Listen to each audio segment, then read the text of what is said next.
everybody, Laura here, and welcome to my channel. And if this is your first time watching, welcome. Today I wanted to discuss breast augmentation and pretty much doing any augmentation to your body.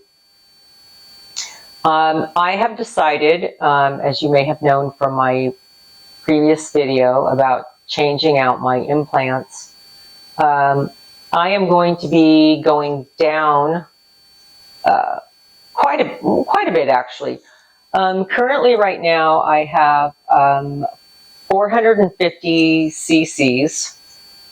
I am a rather petite frame.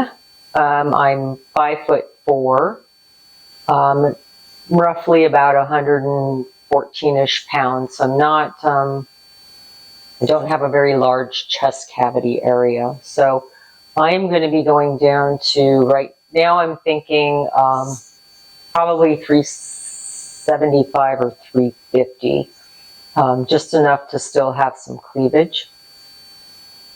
So I wanted to go over some things for you to consider if you are either swapping out implants that you currently have, or if you don't have implants at all and are considering doing augmentation. So the first thing is, this is currently my third set. This will be my fourth. The one thing I wish I would have thought about before I went into the larger size that I currently have is that after a while, after you get older, you tend to not want as large of breasts, and also your clothing and fashion style tends to change a bit. When you're in your 20s and your 30s, you're usually wearing, I want to say more skimpy things, but also things you can wear when you're younger and things that you probably shouldn't be wearing when you're in your 50s. So think about the size you want, but also think about down the road. It's fun to think about, you know, getting larger implants and being sexy in your 20s and you're dating and you're whatever, and you still look great because you're so young, and that's great. But you also have to think of down the road. How are these going to fit into my lifestyle down the road? What is my body frame size? Am I petite? Am I small? Am I, you know, because someone who is, say, much taller than I am or larger frame can certainly have the implants I do and look perfectly fine, whereas I, you know, look huge. So take that into consideration. Also, clothing. What style of clothes do you wear? Do you wear form-fitting tops? Do you wear button-up tops? Do you wear blazers? Do you wear any kind of jackets? Things like that, because that greatly affects the way you look in these clothes. Trust me, because that's one thing I really have a lot of trouble wearing is button-up blouses, because they just look, they pull. Blazers often hang a little funny. Also in some dresses, I actually have to go up a size or two just to accommodate my chest size. So that's another thing you need to consider. Are you an active person? Do you work out a lot? Do you, run? Do you hike? Do you play any racket sports? Do you golf? Think about that as well, because I was very active. I still am, but I worked out a lot, and I love to, not as much now that I'm older, but I used to run a lot. And I had to get a really, really, really supportive sports bra in order to accommodate the bouncing. So also, yeah, think about that. And also, if you've had children, if you're going to have children,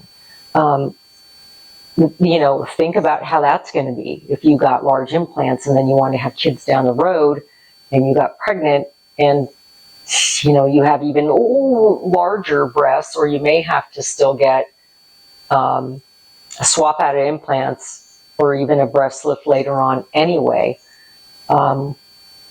So also remember too that implants aren't meant to last forever.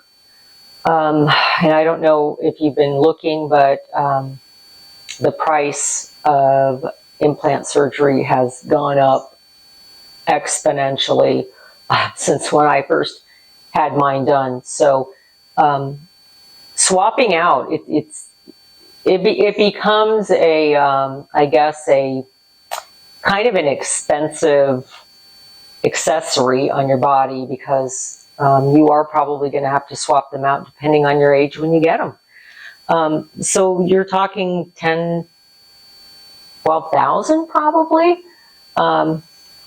And then if you do go very large and you want to go down later on in life, such as I'm doing, well, you also have to do, a revision to remove the old pocket and the encapsulation and sew the pocket back up to accommodate a smaller implant. You can't just shove a small implant in a large pocket, because then your implant is just going to flop around. So that has to be done, which again is extra expense on top of that. So it becomes quite pricey.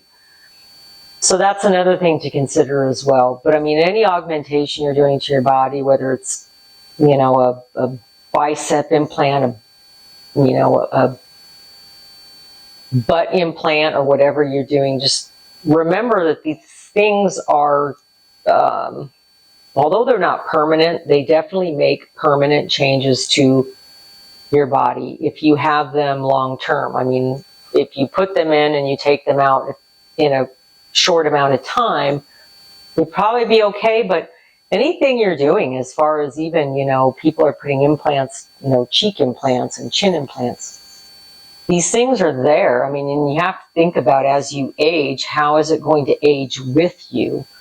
How are you going to look when you are older? We don't usually think about that when we're doing cosmetic surgery. We just think of the right now, but you also have to think of in the future. So anyway, I hope this kind of helps, and don't let anyone talk you into, going larger than you want to. I know a lot of doctors will say, oh, but if you only get to a small C, you're going to be disappointed. Do what you want to do and what you feel is right for you, and the way you want to look. If you don't want to walk around with great big boobs, don't let somebody talk you into that. So don't let anyone talk you into doing anything to your body unless it's something that you choose to do for you. So I hope this information has helped you with any decision making or questions you may have, or questions that you may want to even ask your cosmetic surgeon. So anyway, thanks for watching, guys. Don't forget to like and subscribe. And if you like this video, let me know. And if you have any other questions too, just put down in the comment box and ask away. All right, well, I will talk to you guys later, and take care. Bye. Thank you.